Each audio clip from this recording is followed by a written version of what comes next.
क्या आप जानते हैं कि दुनिया का सबसे महंगा घोड़ा एक रात में गायब हो गया और आज तक नहीं मिला? ये शेरगर की कहानी है जो 10 मिलियन पाउंड का घोड़ा था।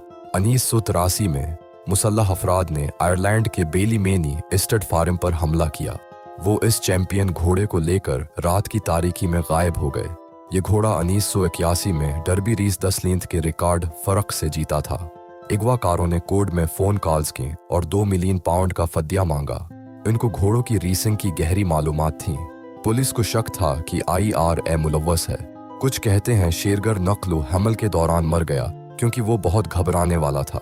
दहाइयों की तहकीकात के बावजूद ये मामला आज भी हल नहीं हुआ।